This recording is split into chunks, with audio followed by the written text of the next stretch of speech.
헌법 되게 어렵고 딱딱하게만 느껴지시죠? 근데 사실은 우리 생활이랑 완전 밀접한 거거든요. 오늘 딱 5분만 투자해서 이 헌법이라는 게임의 규칙을 한번 쉽고 재밌게 파헤쳐 보겠습니다. 자, 오늘 우리가 살펴볼 내용인데요. 먼저 우리한테 가장 중요한 나의 기본권부터 시작해서 나라가 어떻게 굴러가는지 그 규칙을 보고요. 그 다음엔 대통령, 국회, 그리고 마지막으로 이 모든 걸 심판하는 법원까지 차례대로 한번 훑어볼게요. 자, 그럼 첫 번째 순서, 바로 나의 기본권입니다. 이게 그냥 책에만 있는 글자가 아니라 우리 일상에 진짜로 어떤 영향을 주는지 아주 흥미로운 사례들로 한번 시작해볼까요? 자, 제가 질문 하나 드려볼게요. 혹시 예전에는 병원에서 의사가 뱃속아기 성별을 알려주는 게 불법이었다는 거 알고 계셨나요? 대체 왜 그랬을까요? 이게 바로 헌법에서 말하는 기본권 충돌이라는 아주 중요한 문제랑 관련이 있습니다. 바로 이겁니다. 이 법이 침묵의 법이라고 불렸어요. 왜냐하면 한쪽에서는 예전에 남마선호 사상이 심했으니까 성별을 미리 알려주면 안 된다. 이건 사회 전체를 위한 거다. 이런 주장이 있었고요. 반면에 다른 쪽에서는 아니, 내 아이에 대한 정보를 내가 알겠다는데 이건 부모의 당연한 알 권리 아니냐? 이렇게 맞선 거죠. 정말 팽팽했죠. 그러다가 결국 2024년에 헌법재판소가 이건 부모의 권리를 너무 침해하는 거다 라면서 위헌 결정을 내리게 됩니다. 근데 재밌는 게요. 헌법재판소의 판단이 처음부터 이랬던 건 아니에요. 예전에는 이 법이 합헌이다, 괜찮다고 했었거든요. 그랬던 게 2024년에 와서야 위헌으로 바뀐 거죠. 이게 뭘 의미하냐면요. 헌법 조항 자체는 그대로 있어도 그걸 해석하는 방식은 시대의 변화에 따라 이렇게 달라질 수 있다는 걸 아주 잘 보여주는 사례입니다. 물론 기본권이 이것만 있는 건 아니죠.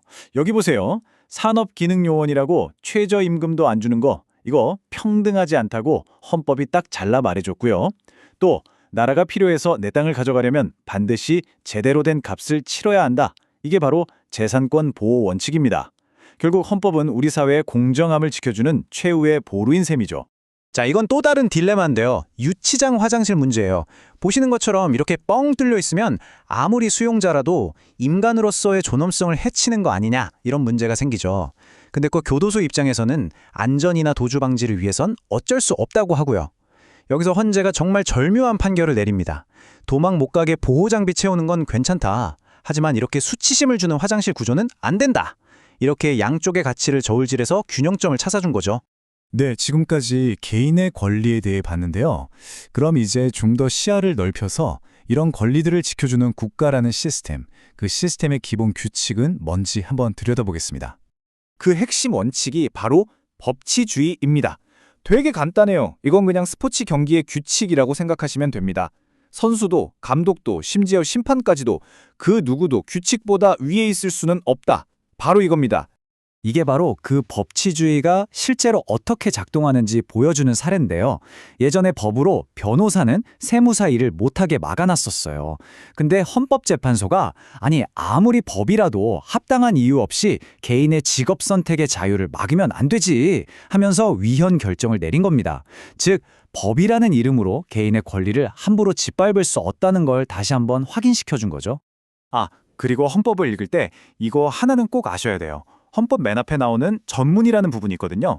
이건 약간 우리는 이런 멋진 나라를 만들 거야 하는 선언문 같은 거예요.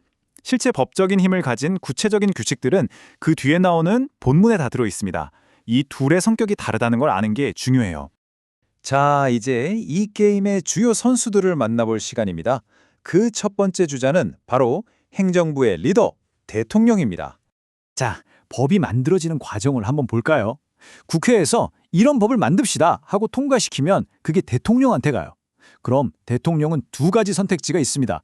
사인을 해서 법으로 만들거나 아니면 이거 안 돼 하고 통째로 돌려보낼 수 있어요. 이게 바로 그 유명한 거부권이죠. 근데 여기에 아주 중요한 규칙이 숨어 있습니다. 대통령이 거부권을 쓸 때 법안 내용 중에 이건 마음에 드는데 저건 싫어 하면서 부분만 거부하는 건 안 돼요. 무조건 패키지입니다. 전체를 받던지 아니면 전체를 거부하던지 all or nothing인 거죠. 이게 대통령 권한의 아주 중요한 한계점이에요.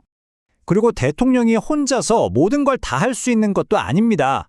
예를 들어서 국무총리나 감사원장처럼 정말 중요한 자리는요, 임명하려면 반드시 국회에 오케이 사인을 받아야 해요. 이게 바로 서로 힘을 견제하고 균형을 맞추는 아주 중요한 장치입니다.